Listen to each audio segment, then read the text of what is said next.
If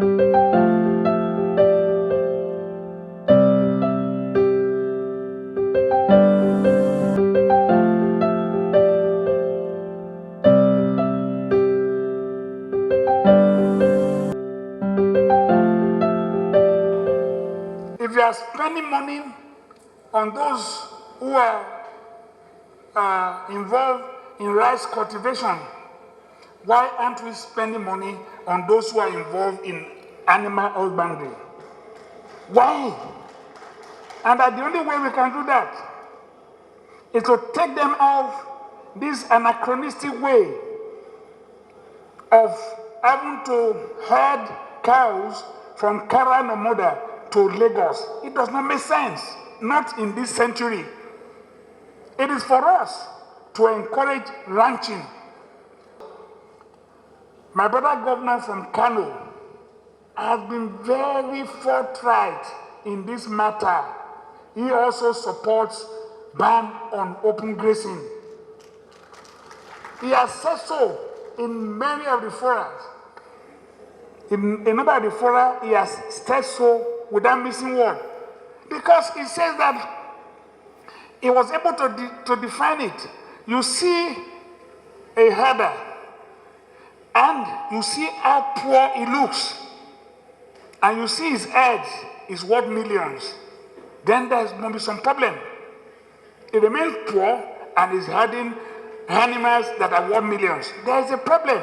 So it's only being used by other people. They don't belong to him. If they belong to him, he's a millionaire. But most of them are not. Comparison of spare part selling to ban on grazing is most unfortunate. If you cannot say it, I have said it. We cannot continue to run this one command for Nigerian police. It can never work. It's not working. The time is now for state police, and this is a clamor. We must have state police. It can never work. We are preparing grants for it. This probably led us to Amotekun. But let me tell all of us, even before Amotekun, my brothers in the north had their own. Long before Amotekun, and we came up with Amotekun, people are now criticizing it, including the attorney general criticize it.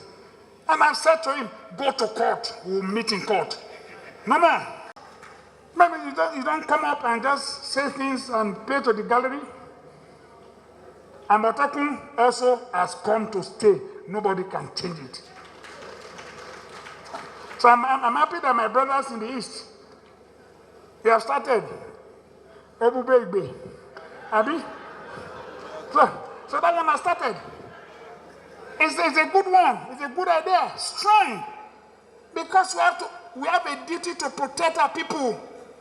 We are elected for security of lives and properties of our people. We will not leave it in the hand of the police that are stretched and beyond limit. They cannot do anything. And I don't blame them totally.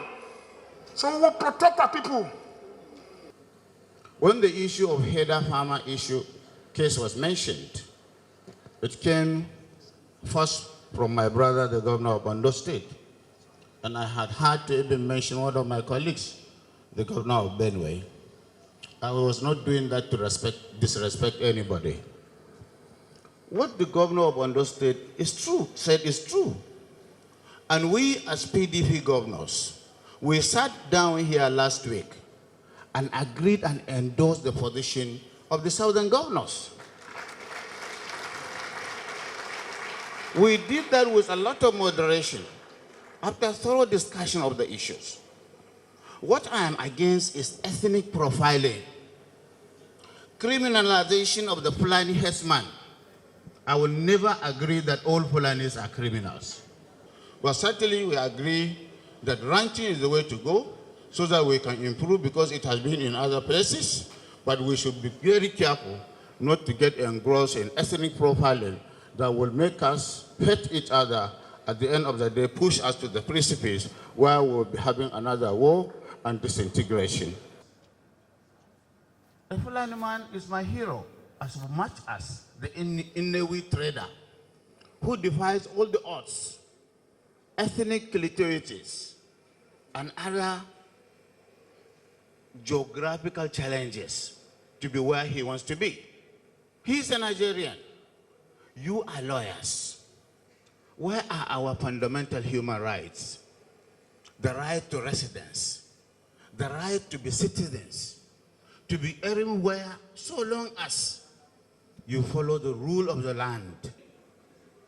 Have we had that problem before? We didn't have it. Why are we having it now?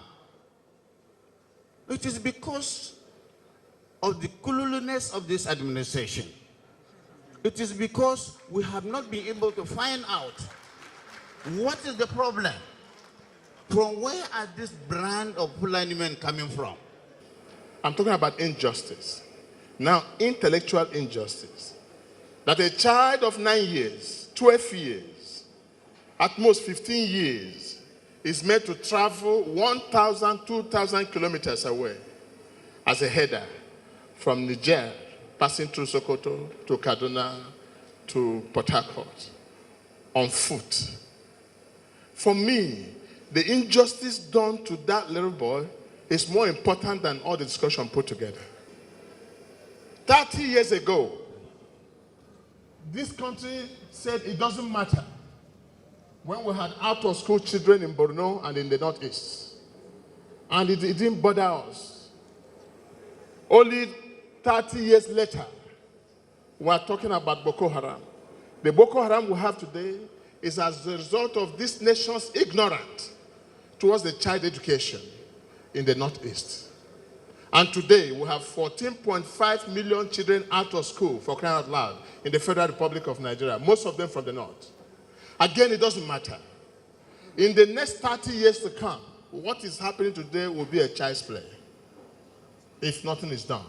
Let's engage our youth. That's why I don't subscribe to the issue of importing trillions of billions of naira equipment to shoot and to kill even our children. Let's first and foremost as a nation accept that these people are our children. While there is a role for the citizens and civil society groups in that process, the bulk of the responsibility rests on the shoulders of government to tackle the problems head-on. While efforts have admittedly been made, these have clearly not been satisfactory. Government at all levels must take charge and deliver on the most important mandate of their offices, the protection of lives and property. They must restore the faith of the Nigerian people in the social contract that the citizens have with the government. Indeed, they must govern in the public interest. 1 + 2 = 3. I will not go to, okay, this one, is it facing down or was it written sideways? So when lawyers get involved in national discussions and debates, they often bring perspectives that laymen may not have thought about or contemplated. So conferences like this one remain a positive addition to our nationhood. The difference between autocracy and democracy is the parliament. So the parliament is actually the hallmark of democracy. So it means that as parliamentarians, we must have, first of all, remember that we are emanating from the people. We are representing them. The idea of democracy is representation. So everybody in Nigeria would have been National Assembly, but we are elected to represent you. So that means that we must be knights and fighters for the interest of Nigerians. So that's the nexus between the public interest and the parliamentarians.